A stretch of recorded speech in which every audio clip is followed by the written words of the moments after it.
Hello વિદ્યાર્થી મિત્રો, નમસ્કાર. ધોરણ 12 કોમર્સ વાણિજ્ય વ્યવસ્થા અને સંચાલન.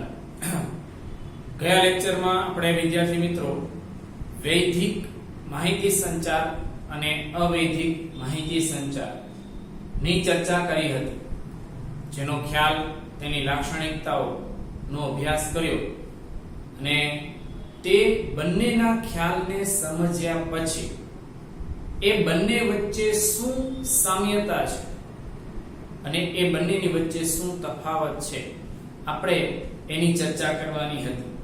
એના માટે આપણી પાસે છે વૈધિક અને અવૈધિક માહિતી સંચાર વચ્ચેનો તફાવત. વિદ્યાર્થી મિત્રો, આ તફાવત 3 ગુણમાં પૂછી શકે છે. કુલ 7 મુદ્દા છે. 7 મુદ્દા તમારે લખવાના છે. કોઈ પણ મુદ્દો ઓછો લખો કે એના માર્ક્સ પૂરા મળે એ પ્રશ્ન નથી. આ 7 મુદ્દા ખૂબ સરળ છે, એટલે તમે 7 મુદ્દા લખી શકશો. કારણ કે જો તમને વૈધિક અને અવૈધિક વ્યવસ્થા તંત્રની વૈધિક અને અવૈધિક માહિતી સંચારની લાક્ષણિકતાઓ તમને આવડતી હશે તો તમારે આ તફાવત તૈયાર નહીં કરવો પડે. એ લાક્ષણિકતાઓને આધારે જ આ તફાવત બનાવવામાં આવશે. અથવા ધારો કે તમારે એ ખ્યાલ બે તૈયાર કરવા જ નથી, ખાલી તફાવત તૈયાર કરવો છે, તો પણ આમાં વૈધિક માહિતી સંચારની લાક્ષણિકતાઓ અને અવૈધિક માહિતી સંચારની લાક્ષણિકતાઓ તૈયાર થઈ જશે. એટલે આ બેમાંથી કોઈ એક સવાલ તૈયાર કરશો ને તો પણ તમારા કુલ 3 પ્રશ્નો તૈયાર થઈ જશે. તો જોઈએ આવો અગત્યનો અને આઈએમપી પ્રશ્ન છે. એ તફાવત વૈધિક અને અવૈધિક માહિતી સંચારનો તફાવત. પહેલો બાબત છે અર્થ. તો બેયના અર્થ આપેલા છે. વૈધિકનો અર્થ શું થાય?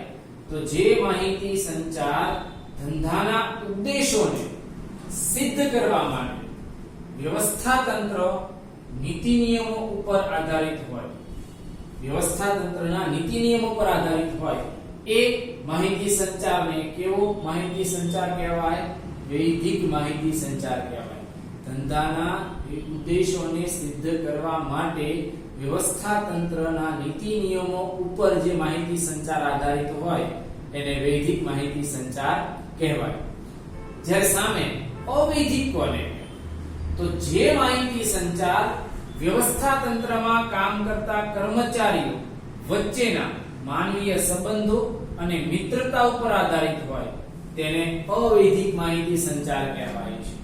અહીંયા વ્યવસ્થા તંત્રના નીતિ નિયમોના માળખાને ધ્યાનમાં લઈને માહિતી સંચાર થતો હતો. અહીંયા માનવીય સંબંધો અને મિત્રતા પર આધારિત માહિતી સંચાર થાય છે. એટલે બંનેના અર્થ જુદા જુદા છે. ટૂંકા સવાલ તરીકે અર્થ પૂછી શકે. બીજું, ઉદ્દેશ. વૈધિકનો હેતુ શું, ઉદ્દેશ શું છે? તો વૈધિક માહિતી સંચારનો ઉદ્દેશ અંકુશ અને સંકલનનો છે.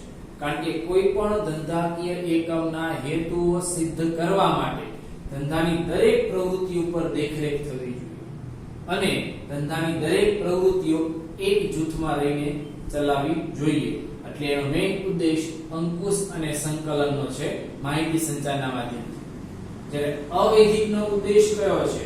તો અવૈધિક માહિતી સંચારનો ઉદ્દેશ વ્યવસ્થા તંત્રને વધુ સંકલિત અને વધુ વિશ્વસનીયતા પ્રદાન કરવાનો છે.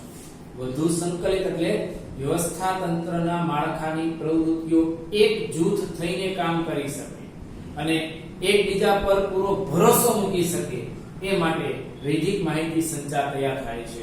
એનો ઉદ્દેશ છે કે દરેક પ્રકારના કર્મચારીઓ સંકલિત થઈને એકબીજા પર વિશ્વાસ કરીને કામ કરતા થાય, એ એનો ઉદ્દેશ છે અવૈધિક માહિતી સંચાર.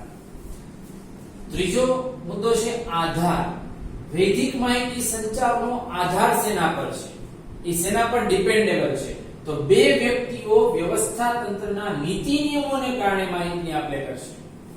બે વ્યક્તિઓ, જો વૈધિક માહિતી સંચાર છે તો ધંધાની અંદર જે બે વ્યક્તિઓ માહિતી સંચાર કરે છે એ વ્યવસ્થા તંત્રના નીતિ નિયમોમાં રહીને એ માહિતી સંચાર કરશે, નહીં કે પોતાની રીતે આડેધડ માહિતી સંચાર કરશે. અહીંયા એને ધંધાકીય એકમના વ્યવસ્થા તંત્રના માળખા મુજબની નીતિ નિયમોનું પાલન કરવું પડશે અને એ મુજબ બે વ્યક્તિ માહિતી સંચાર કરશે. જ્યારે અવૈધિકમાં આવા કોઈ નિયમોનું પાલન કરવું પડતું નથી. બે વ્યક્તિઓ વચ્ચે અંગત સંબંધો કે મિત્રતા ને કારણે માહિતીની શું થાય છે? આપલે થાય છે. અહીંયા વ્યવસ્થા તંત્રના નીતિ નિયમોને કારણે માહિતી આપલે થાય છે. અહીંયા અંગત સંબંધો કે મિત્રતાને કારણે માહિતીની આપલે થાય છે. ચોથો મુદ્દો છે અંકુશ અને દેખરેખ. વિદ્યાર્થી મિત્રો, વૈધિક માહિતી સંચારમાં અંકુશ અને દેખરેખની જરૂર પડે છે, કારણ કે એના માટે તો કામ થાય છે, એના દ્વારા તો ઉદ્દેશ્ય સિદ્ધ થશે. એટલે આમાં વૈધિકમાં અંકુશ અને દેખરેખની જરૂર પડે છે, જ્યારે અવૈધિકમાં અંકુશ અને દેખરેખની જરૂર પડતી નથી, કારણ કે તે ઔપચારિક માહિતી સંચાર છે, અવૈધિક માહિતી સંચાર છે. એ માનવીય સંબંધો અને મિત્રતા પર ડિપેન્ડેબલ છે, એટલે તેમાં અંકુશ કે દેખરેખની જરૂર પડતી નથી. પાંચમો મુદ્દો છે પરિવર્તનશીલ. વિદ્યાર્થી મિત્રો, પરિવર્તનશીલ એટલે ફ્લેક્સિબિલિટી. ધંધાકીય એકમમાં વૈધિક માહિતી સંચારની વ્યવસ્થા ખૂબ ઓછી પરિવર્તનશીલ છે, કારણ કે કોઈ પણ ધંધાકીય એકમનું માળખું એકવાર તૈયાર થઈ જાય એ મુજબ એ પ્રવૃત્તિઓને સતત ચલાવવા માટે એ માળખાની નીતિની અનુસરવી પડે છે. અને એક વખત એ નીતિઓ ઘડાઈ ગયેલી હોય તો એવી ઘડાઈ ગયેલી નીતિઓમાં ફેરફારો બહુ ઓછા પ્રમાણમાં થાય છે અથવા નહિવત પ્રમાણમાં ફેરફારો થાય છે.